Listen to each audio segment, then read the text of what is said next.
आंबे ये.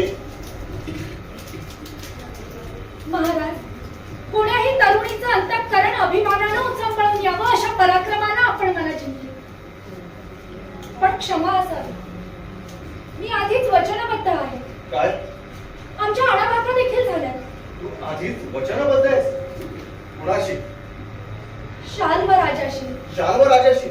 ज्याला मी युद्धात पराभूत केलं त्या शाल्वाशी? ज्याला आपण युद्धात पराभूत केलं, वीरक केलं आणि निशस्त्र करून पिटाळून लावलं, त्याच शाल्व राजाशी.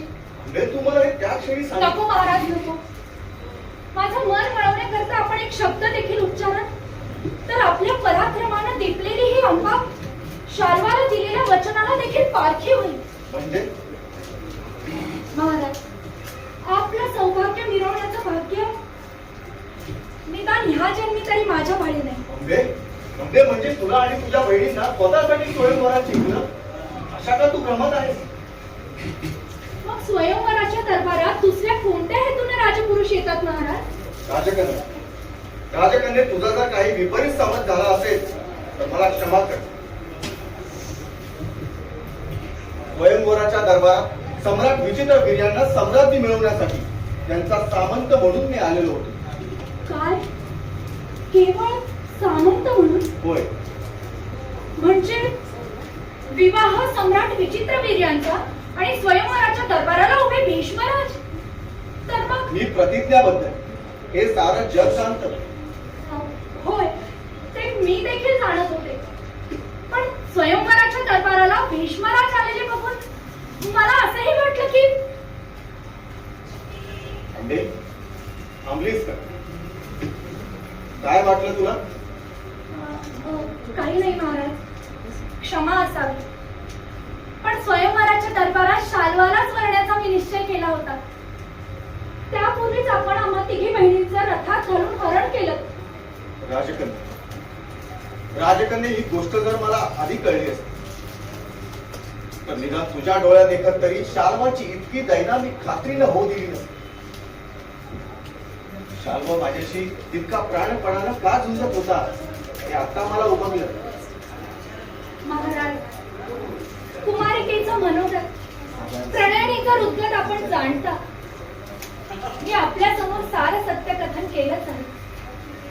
तरी आपण माझ्या शाल्वाकडे मोठ्या उदार मनानं पाठवणी करावी अशी मी आपल्या पुढे प्रार्थना करते. आंबे, महाराज, आपण धर्मज्ञ आहात. स्वयंवरात माझं हरण करून आपण माझे स्वामी झाला. मी आपल्या पाया पडते, पदर पसरते. मला एवढी भीक घाला.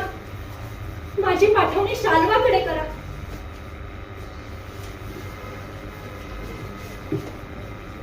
उठ राजकन्ये. राजकन्ये जे तुझ्या हक्काचं आहे त्यासाठी तुला कुणाचे पाय धरण्याची किंवा पुन्हा पुढे पदर पसरण्याची गरज नाही. या व्रतस्थ भीष्माला प्रीतीची भावना वर्ष असली तरी स्त्री हृदयाबद्दल त्याच्या मनात नितांत भक्तीच आहे. मी प्रियदर्शनाला तुझ्यासाठी रथ सिद्ध करायला सांग. तो जातीनं तुला शाल्वाकडे नेऊन पोहोचले. महाराज, मी आपले उपकार जन्मोजन्मी विसरणार नाही. जा, शाल्वाकडे जा. त्याला प्रसन्न कर, त्याचं मन वळव आणि आनंदानं संसारी हो. फक्त तुझ्यासाठी या भीष्मानं आज सर्वस्व पणाला लावलंय. आज्ञा महाराज. ये.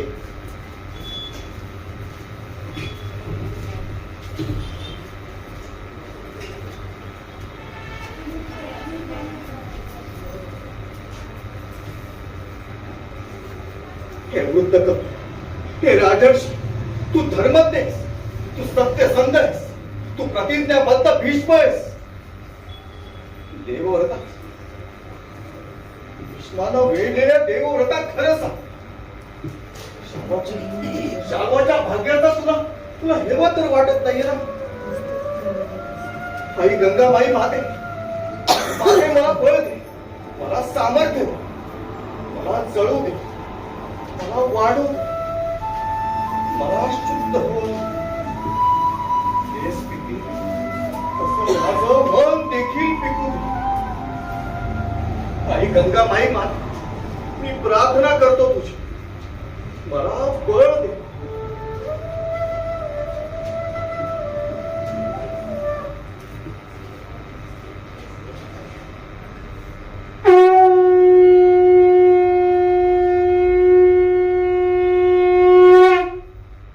कालाय तस्मै नमः. अंबेच्या दोघी बहिणी अंबिका आणि अंबालिका यांचा सम्राट विचित्र वीर्यांसह त्यांचा विवाह झाला. दोघींनाही गर्भदान देण्यापूर्वीच सम्राट विचित्र वीर्यांचं निधन झालं. आता कुरुवंशाला वारस नाही म्हणून महाराणी सत्यवती चिंतेत राहू लागल्या. किमान भीष्माला तरी आता विवाह करावा आणि कुरुवंशाला वारस द्यावा म्हणून त्याला बळ घालू लागले. परंतु मोडेल तर भीष्म प्रतिज्ञा कसली. शाल्वाकडे गेलेली अंबा परत आली.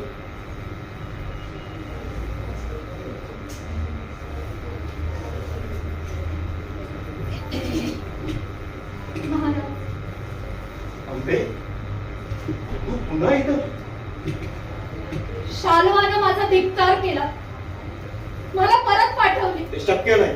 तुझा धिक्कार करण्याची शाल्वाची प्राज्ञा नाही. मी शस्त्र बळावर त्याला तुझ्याशी विवाह करायला भाग पाडीन. नाही महाराज, हे आता शक्य नाही.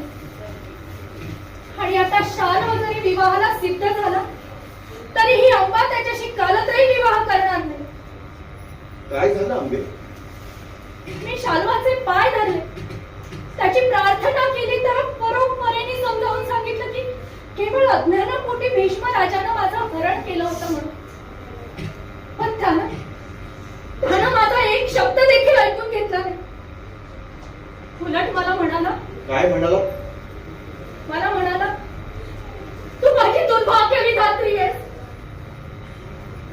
तुझ्यामुळे माझी इतकी विटंबना झाली. भीष्माच्या रथात बसून भीष्माचा पराक्रम तू प्रणयिनीच्या नजरेनं बघत होती. असत्य, हे धादांत असत्य म्हणून तू शाल्वाला का नाही सांगितलंस? महाराज, तुझ्या आयुष्यात अंबेनं कधीही असत्य वर्तन केलं नाही. मग आता शाल्वाला तरी खोटं काय म्हणून सांगू? हे म्हणजे तू? महाराज, झालं घडलं याचा मला खेद नाही. शाल्वच मला म्हणाला, जा, मी तुझा स्वीकार करू शकत नाही. ज्यानं तुला युद्धात जिंकली त्या भीष्माशी जाऊन विवाह कर. अशक्य, सर्वथा अशक्य. अशक्य काय म्हणून? धर्माच्या वर्गणा करणाऱ्या भीष्माला धर्माचं पालन केलंच पाहिजे. महाराज, स्वयंवरात जिंकलेल्या हरण केलेल्या कन्येचं पाणीग्रहण स्वतः करावं ही धर्मनीती आहे. ह्याची जाणीव मी आपल्याला करून देण्याची गरज पडावी का? अंबे, मी प्रतिज्ञाबद्ध आहे. मी तुझ्याशी कदापि विवाह करू शकत नाही. महाराज, आपण धर्मज्ञ आहात, थोर मनाचे वीर पुरुष आहात. स्वयंवरात माझं पाणी ग्रहण करून आपण माझे स्वामी झालात. मी आपलं मन जाणते, आपणही माझं मन जाणता. महाराज, मी आपल्या पाया पडते, पदर पसरते. मला एवढी भीक घाला, माझा स्वीकार करा. वेळेमुळी हे जर शक्य असत तर त्यासाठी तुला या भीष्मापुढे पदर पसरण्याची का गरज पडली असते?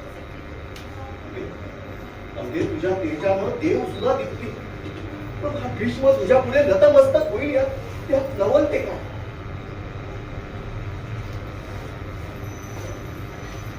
महाराज, हा हट्ट, हा दुराग्रह कशासाठी? ह्या दुराग्रहात न्याय नाही, नीती नाही आणि धर्म तर नाहीच नाही. अंबे, ज्या क्षणी भीष्माच्या प्रतिज्ञेचा भंग, त्या क्षणी साधुत्वाला आणि सदाचरणाला संधी साधूपणा पलीकडे दुसरा काही अर्थ उरेल. अंबे, भीष्म ही सत्यवतीची श्रद्धा आहे आणि भीष्म हाच अंबेचा मानबिंदू.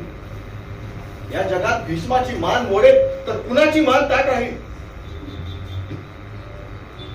प्रणयिनीचं माझं सुंदर स्वप्न, संसाराबद्दलची माझी सगळी अभिलाषा आपल्या एका कठोर नकारानं भस्मसात झाली. त्या सासरण्याबाहेर अशी मी निराश्रित होणार. महाराज, निदान ह्या दुर्लौकिकापासून वाचण्यासाठी तरी आपण माझा स्वीकार करावा, अशी मी निलाजरीपणानं पुन्हा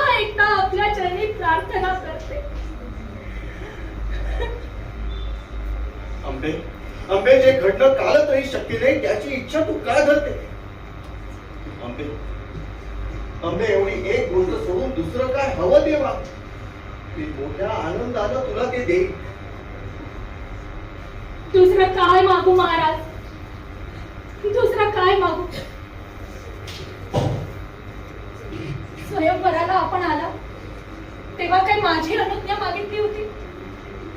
रथात घालून माझं हरण केलं तेव्हा काय माझी अनुमती विचारली होती?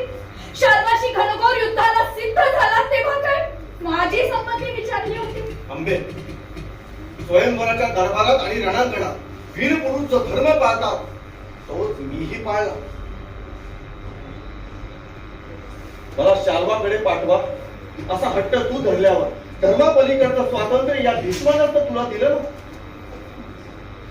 स्वातंत्र्य कसलं महाराज? आपण या आंबेला सर्वनाश दिला.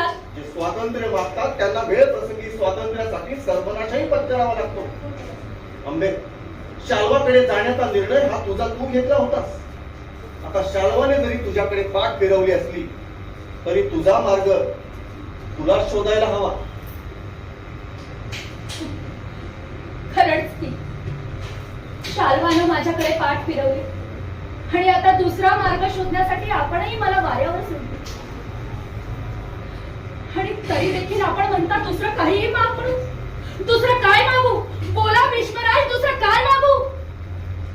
अरे पौरुषाचं जे देणं विनीत भावानं पुन्हा प्रणयनीच्या चरणी अर्पण करावं ते जगभर रोधून आपण जगावेगळा काहीतरी पुरुषार्थ केलाय असा भ्रम झालाय तुला. अरे कारण त्या तुझ्या हे ध्यानातच येत नाहीये की तुझा जन्म सुद्धा एका स्त्रीच्या पोटी झालाय. शंतनूच्या आयुष्यात गंगा आली म्हणून तुझा जन्म तरी झालाय, नाही तर अष्टवसूंप्रमाणे खितपत पडला असतास युगानुयुगांच्या शापात. आंबे भीष्म उत्तराला प्रत्युत्तर देतो पण दुरुत्तराला दुरुत्तर देण्याची भीष्माची रीत नव्हती. आंबे गंगाबाईच्या नुसत्या तीर्थानं सुद्धा माणसं पावन होतात. तिच्या पोटी जन्म घेणाऱ्या या भीष्माच्या हृदयात स्त्री द्वेष कसा असेल?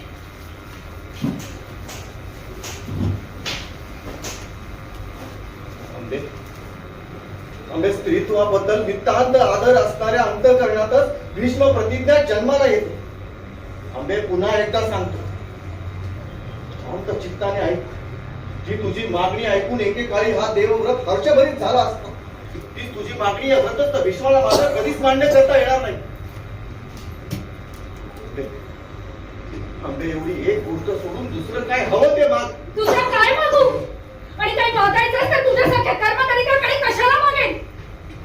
काही मागायचं तर त्यासाठी मी उमेसारखी खडतर तपश्चर्या करीन, तुझ्यापेक्षाही उग्र व्रत आचरीन आणि महादेवाला प्रसन्न करून घेईन. निष्पाप मानिनीचं जीवन उद्ध्वस्त करणाऱ्या भीष्मा, तुझा सूड घेण्यासाठी मी प्रणालीसारखी आतुर झाले. ते मला तुझं मरण. शाल्वाला जसा रणांगणातून वीरत करून पळायला लावलं तसा माझ्या रथापुढे तू कधी एकदा जीव मुठीत घेऊन पळताना तुला बघीन असं मला झालंय.